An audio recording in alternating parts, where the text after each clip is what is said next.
Hello and welcome to earlymusicsources.com. My name is Elam Rotem, and today we'll talk about the composer Salomone Rossi and his innovations at the beginning of the 17th century.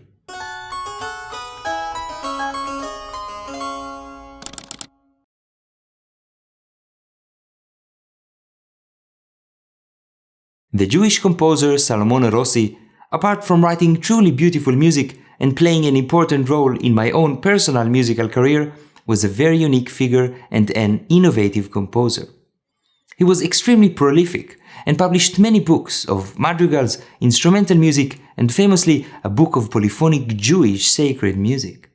In this episode, we will look at 3 cases from these 3 different genres where Rossi showed creativity and innovation. Let's start. From what we know, Salomone Rossi worked and lived most of his life in Mantova. Despite being Jewish, his musical abilities granted him appreciation and acceptance at the city's ducal court.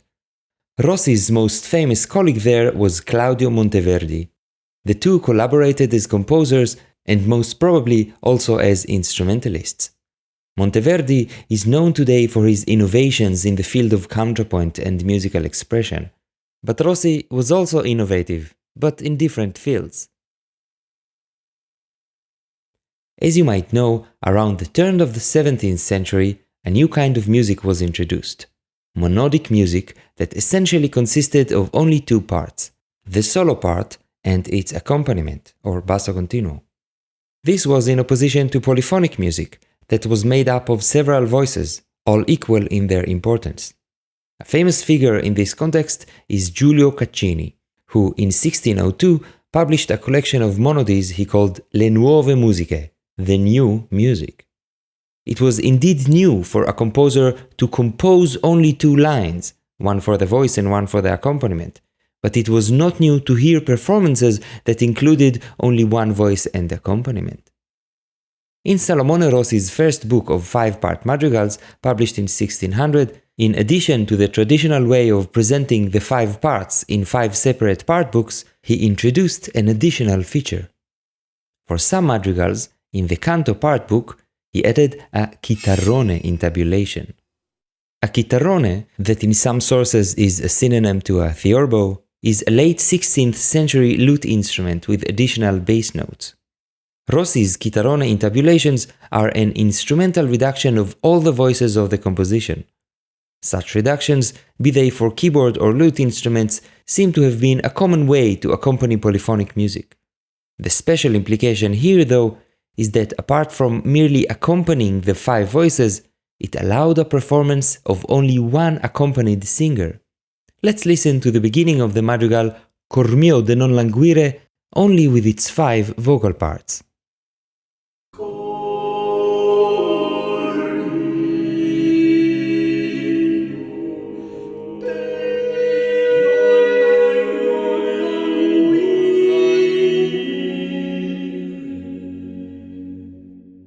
And now, let's listen to the same thing performed only with the canto part and the chitarrone intabulation, as if it were a monody.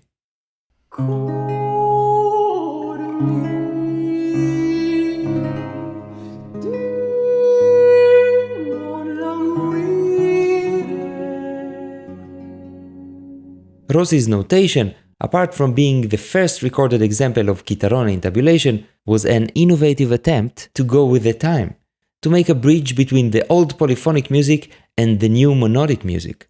Just by listening, it's hardly possible to differentiate between new music, composed with only 2 parts, and old music, performed as new music. Here, for example, is the beginning of a famous monody by Caccini.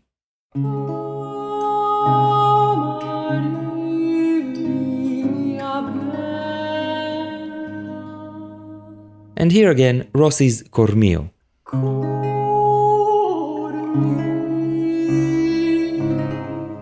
The 2 things sound very similar, but arrived at from different directions.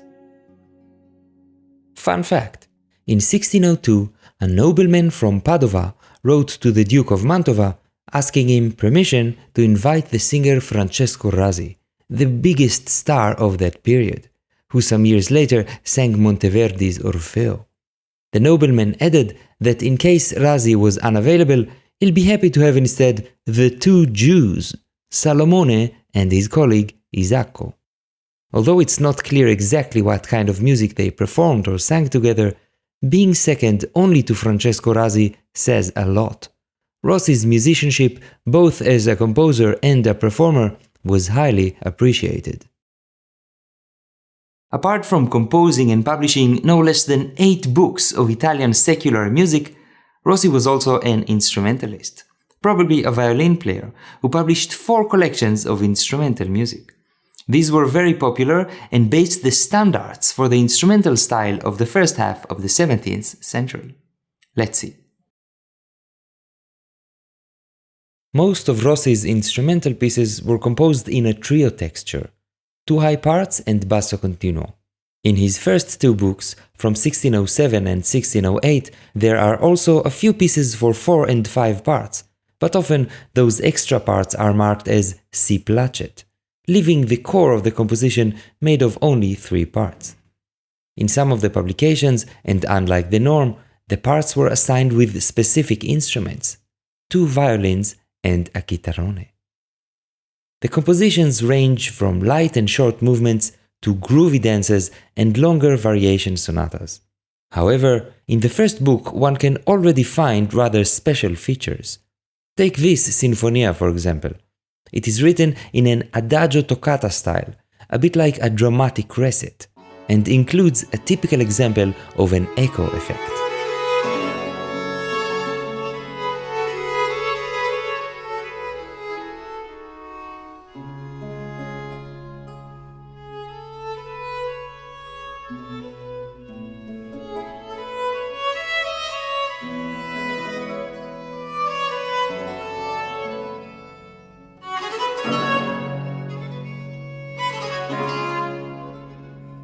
All in all, this Sinfonia is reminiscent of the famous Possente Spirito scene from Monteverdi's Orfeo, that was performed in Mantova in the same year as Rossi's publication.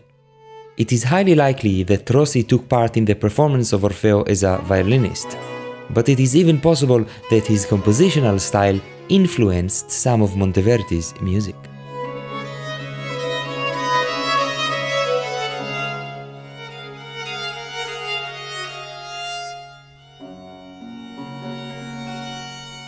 His third book of instrumental music from 1613 opens with a sonata titled La Moderna, the modern one.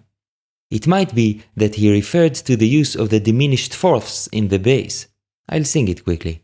Ta ta ra ta ta ta ra ta ta. 1 year later, in 1614, Adriano Banchieri discussed this specific interval in his treatise Cartella Musicale. He called it a quarta tritona and commented that it is hard to sing, but since modern composers use it so often, it is getting easier. This is just to show how Rossi was in the forefront of musical innovation and was not ashamed to declare it. In Rossi's time, the Jewish people in Mantova were obliged to wear an identification badge. However, thanks to his being so highly appreciated at the court, Rossi was one of only 2 Jews in Mantova that were exempt from wearing it. Things got worse in 1612 when the segregation of a Jewish ghetto was enforced within the city.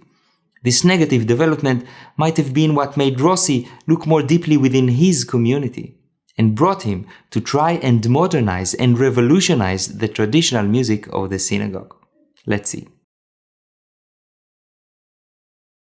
In the Jewish year of Shin Pei Gimel, which falls between 1622 and 1623, Rossi published Hashirim Asher Lishlomo, the Songs of Solomon, a collection of polyphonic psalms and prayers in Hebrew, to be used as a new kind of liturgical Jewish music.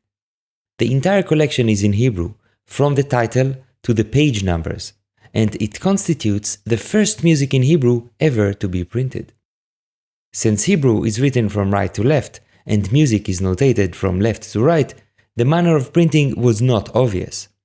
Rabbi Leon Modena, who supported and collaborated with Rossi in the endeavor, wrote in the preface to the collection that they in fact considered printing the music from right to left, but eventually decided not to, so that the readers won't lose their minds. So while the music is printed normally, each Hebrew word is printed below its last note, and the reader must look ahead and divide the word into syllables. Mostly the music is syllabic, so it is quite straightforward. The rabbi explains also that they decided not to include the nikud, the Hebrew diacritical signs which represent the vowels, as the singers should be well acquainted with the text anyway. Thus, it is clear that those who took part in singing these prayers were strictly Jewish, and also, judging by some diminutions found in some of the pieces, that they were highly skilled professional musicians. On this occasion, I will refer to only one piece from this collection, which in a way encapsulates the Jewish situation of that time. Al Naharot Bavel, by the rivers of Babylon we sat and wept when we remembered Zion. Let's listen to its beginning.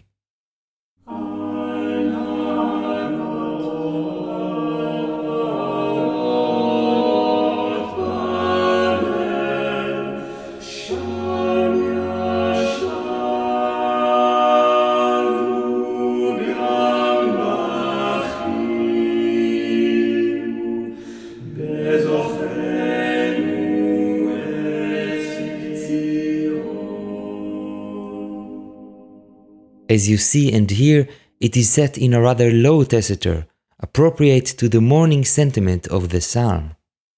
On the word Naharot, rivers, we see and hear the flow of the water. On the word Bachinu, we wept, we see a chromatic progression in the alto line that finishes on a D sharp. In other episodes, we showed how D sharp, or any out of the system sharp for that matter, was used in that period when harsh affects were called for. As you see, Rossi composed this psalm in the same way that any composer composed at that time, with the aim of amplifying the text and moving the emotions of the listeners.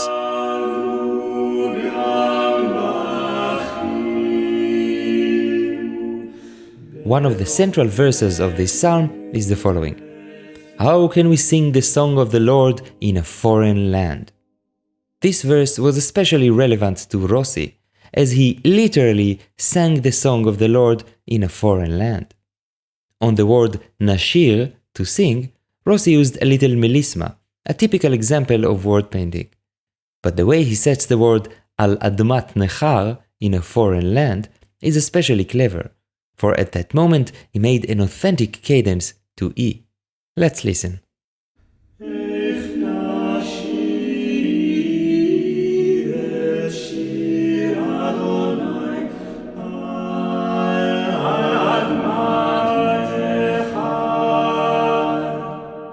In Renaissance terms, such a cadence is a harsh and extreme progression that steps out of the modal system. With it, Rossi expresses in a highly intellectual way that singing in a key which is out of the system is similar to singing the song of the Lord in a foreign land. Further proof that in Rossi's mind this is an extreme move is found in the original notation. Instead of using a standard sharp sign for the F, he used what seems to be a natural sign. In practice, this sign is acting as a sharp, but Rossi thought that such a progression demands a special notation. Check the footnote for a more lengthy explanation of this oddity. Unfortunately, the musical revolution that Rossi and his supporters hoped for didn't survive beyond their time. It was the unique situation in Mantova, where many Jewish people were also professional musicians, that allowed this endeavor to take place. Sadly, during the War of the Mantuan Succession in the late 1620s, all the Jewish inhabitants left or died in the plague that afflicted the city. According to one account, the Jews of Mantova fled to Venice and established a music academy. There is a description of how on one occasion they sang in the synagogue in 2 choirs, even using instruments and an organ. It is very probable that they sang pieces by Rossi. However, it seems that this did not catch on in Venice. Following this description of the performances and the cheering crowd, The writer concluded, "But what of it? All this was like an intense and quick fire. The Academy lasted but a short time, and the music returned to its former condition." This was the end of Rossi's attempt to revolutionize the music of the synagogue. The next time Rossi's Hebrew music would get any attention was only in the late 19th century, when the cantor, composer, and researcher Samuel Naumburg published an edition of Rossi's music with the aim of using it in the liturgy. This was but a taste of Salomone Rossi's interesting story and genius. We hope you enjoyed it.